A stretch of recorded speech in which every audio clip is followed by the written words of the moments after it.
Hi అండి. అందరికీ నమస్కారం అండి. గుర్రం పాపిరెడ్డి సినిమా మీరందరూ చూశారు, అందరికీ నచ్చింది, మంచి మంచి రివ్యూస్ కూడా ఇస్తున్నారు. మా డైరెక్టర్ గారు, మా ప్రొడ్యూసర్స్ కొంచెం టెన్షన్ పడుతున్నారు. But sir, good things take time, don't worry. Reach వెళ్తుంది ఖచ్చితంగా, ఆడియన్స్ తీసుకెళ్తారు, మీడియా వాళ్ళు తీసుకెళ్తారు, మేము కూడా తీసుకెళ్తాం. అంతా మంచిగా జరుగుతుందని మీరేం టెన్షన్ పడొద్దు. మనం రేపటి నుంచి నేనైతే తిరుగుదాం అనుకుంటున్నాను, మరి మీరేమంటారు? Okay, ready? లేదా, ఎవరు తిరగట్లేదు. బట్ డోంట్ వరీ, రేపటి నుంచి మేము ఆంధ్ర టూరా సార్, ఆంధ్ర టూర్ వెళ్తున్నామండి. మంచిగా అక్కడ మమ్మల్ని మీట్ అవ్వడానికి అందరూ రండి, కలుద్దాం, మాట్లాడదాం, టైం ఉంటే భోజనం చేద్దాం, ఇంకా టైం ఉంటే అంటే వాళ్ళు వదిలితే నేను పర్సనల్గా తిరుగుదామని ఉంటుంది. బట్ వాళ్ళు వదలరు, వేరే వేరే థియేటర్లు తీసుకెళ్తారు. బట్ ఈ సినిమా ఎస్పెషల్లీ నాకు చాలామంది ఫోన్ చేసి జీవన్ గారి గురించి చెప్తున్నారు. నేను ఫస్ట్ టైం అన్నా, అంటే మీరు చాలా చేశారు, నేను డే వన్ చెప్పా ఆయనకి, అన్న నీకు తెలియట్లేదన్నా, నీ క్యారెక్టరు నెక్స్ట్ లెవెల్లో ఉంటుందని చెప్పాను కదా. నువ్వు అని మళ్ళీ అబద్ధం అనుకుంటారు.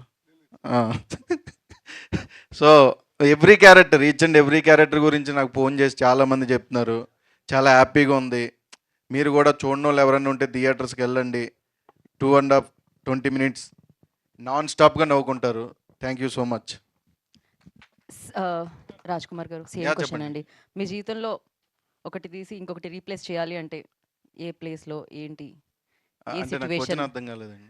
అంత క్లియర్గా అడిగాను. అడిగితే ఏమో వేరే థాట్స్ అంటారు. ఇంకా దాన్ని మళ్ళీ క్లియర్గా చెప్పాలంటే కొంచెం కష్టంగా ఉంది. అంటే లైఫ్లోంచి ఒక సిచ్యువేషన్ని తీసి ఇంకొక సిచ్యువేషన్ను, ఒక థింగ్ని తీసి ఇంకొక థింగ్ను, లేకపోతే ఒక సినిమాని తీసి ఇంకో సినిమాను రీప్లేస్ చేయాలంటే, ఒక పర్సన్ని తీసి ఇంకో పర్సన్ రీప్లేస్ చేయాలంటే ఎలా? లేదండి, లైఫే ఒక సిచ్యువేషన్. సార్ కదండి, నేను మేడం.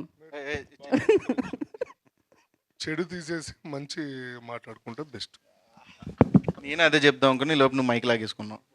బట్ ఓకే, మళ్ళీ అడిగిన చెప్తా పర్లే. అంతే అండి, సేమ్. ఈ క్వశ్చన్ ఏంటి? సేమ్ క్వశ్చన్, మీరు ఆన్సర్ ఎలా తెలుసు? క్వశ్చన్ ఏంటంటున్నా, నాకు గుర్తులేదు. ఈ క్వశ్చన్ తీసేసి వేరే ఏదైనా మంచి క్వశ్చన్ పెట్టాలని కోరుకుంటున్నాను.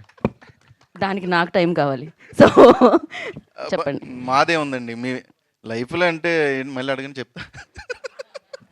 వద్దండి, ప్రశ్నలు సమాధానాలు ఇప్పటితో సమాప్తం. పర్లేదు, చెప్పండి, చెప్తా. మీరు నేను మాట్లాడుకోవడానికి కాదు ఈ ప్రోగ్రామ్ పెట్టింది, మిగతా వాళ్ళు కూడా మాట్లాడడానికి. మీరు బాగా మాట్లాడుతూ ఉంటామండి. ఒకసారి ఆయన కోసం చప్పట్లు కొట్టండి. మీరు మీ స్థానానికి వెళ్ళండి. Thank you so much.